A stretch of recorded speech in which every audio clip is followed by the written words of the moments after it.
新的一天上午，我们暂时离开高山市，准备前往飞陀古川。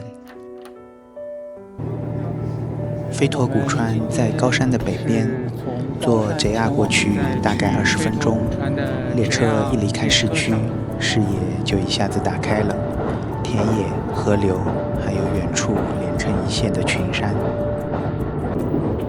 窗外一大片一大片的农田，不知怎么的，忽然就想起了北海道，那种一眼望不到边的开阔感，让人不自觉地放慢呼吸。来吧，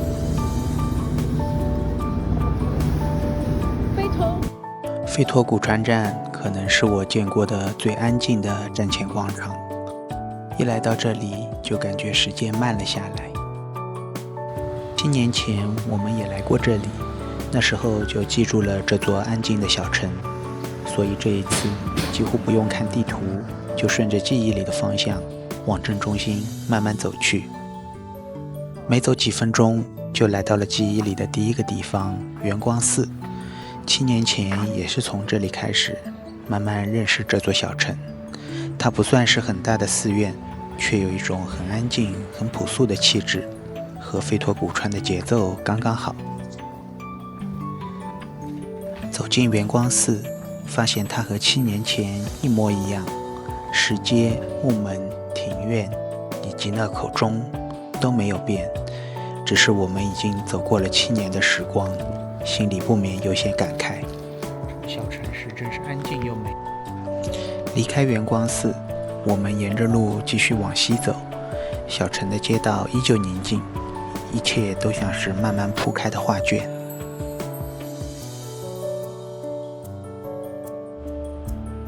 我们来到了飞陀古川的一条特色街道——白壁土葬街。两边是保存完好的白壁仓库和木质老屋。街道旁有小小的水渠，清澈的水顺着街道缓缓流淌，是小城里独有的景象。水渠里原本有鲤鱼缓缓游动，悠闲的身影正好映射出这座小城的慢节奏。只是现在寒冬来临，它们被转移保护。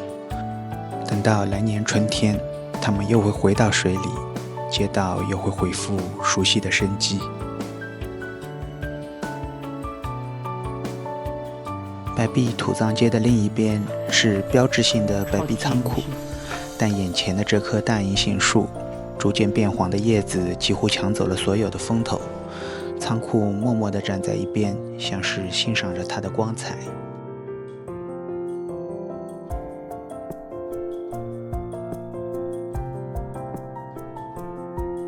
当年这棵银杏树就让我感到震惊，满地的金黄银杏叶和火红的枫叶交织在一起，仿佛铺出了一幅最漂亮的地毯，每一步都踩在秋天的色彩里。虽然今年我们来得早，银杏还没有完全变黄，也还没落满地，但这棵大银杏的气场丝毫不减，依旧让街道充满了生命力和庄重感。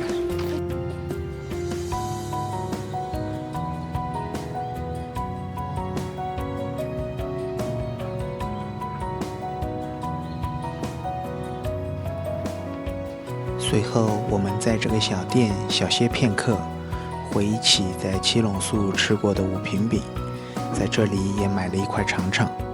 可惜味道没有七龙宿那种熟悉的风味，但仍带来一丝温暖的回忆。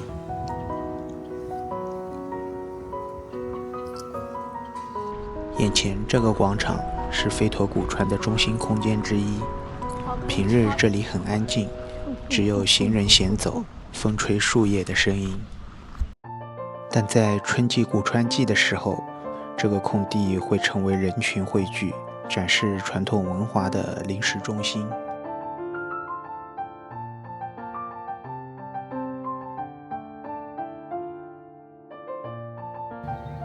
7年前我们第一次来到这里，今天再次告别大银杏，你依旧如此庄重静美，希望不久的将来我们能再相见。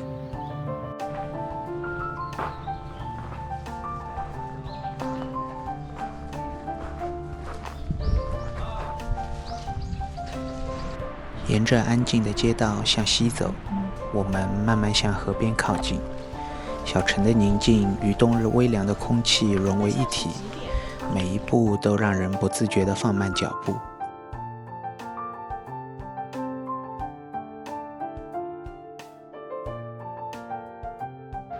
终于，我们来到了濑户川，四周只有群山和河川，视野一下子变得开阔起来，空气清冽，风声和水声交织，整个人都被这份宁静和广阔包围住了。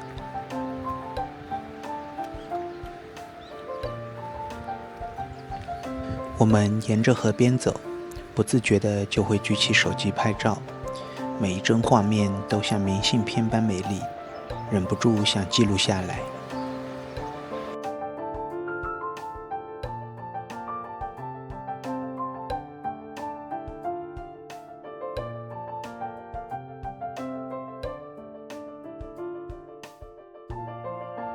看着河水慢慢流淌，群山静静环绕，时光在这里真的慢了下来。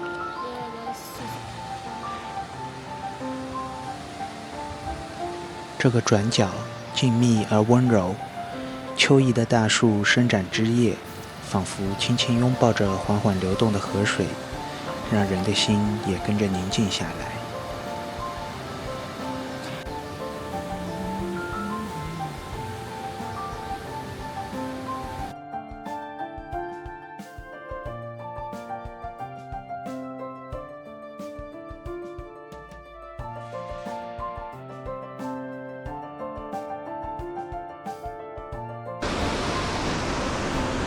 所以我们来日本旅游，并不喜欢往大城市跑，反而偏爱这种安静的小城镇，像这个小角落一样，宁静而温暖，实在是太棒了。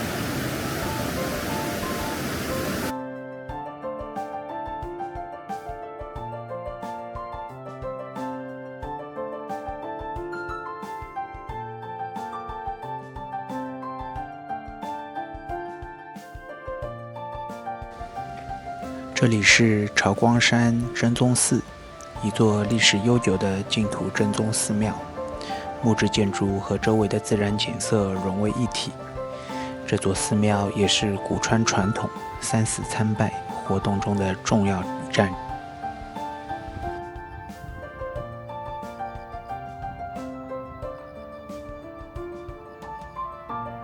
随后，我们来到了千代松原公园。7年前，我们也曾在这里悠闲地荡着秋千，享受着慢节奏的小城时光。今天再次荡起秋千，回忆当年的欢声笑语，仿佛时光静静流淌回来。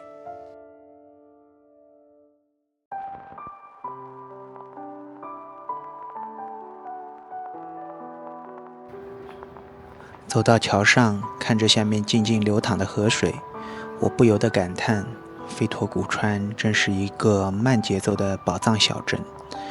无论是安静的街道、河边的景色，还是每个小角落，都让人想慢下来，好好感受生活。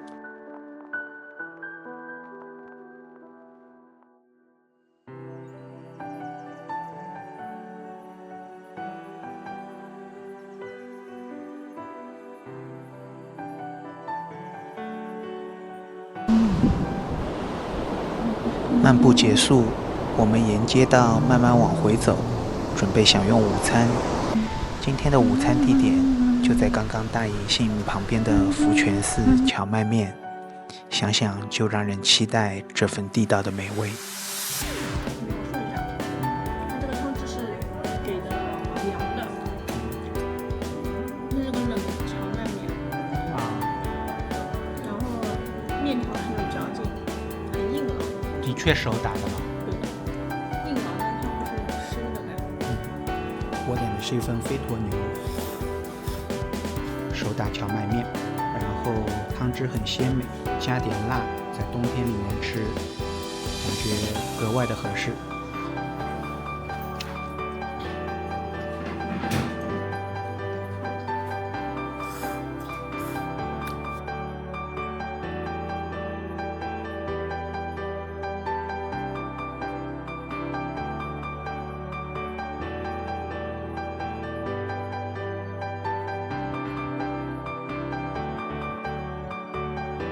吃过午餐，我们踏上返回高山的列车。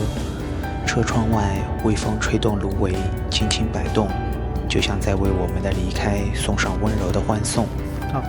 好了，本节飞驼古川的游览到此结束，感谢观赏，我们下节见。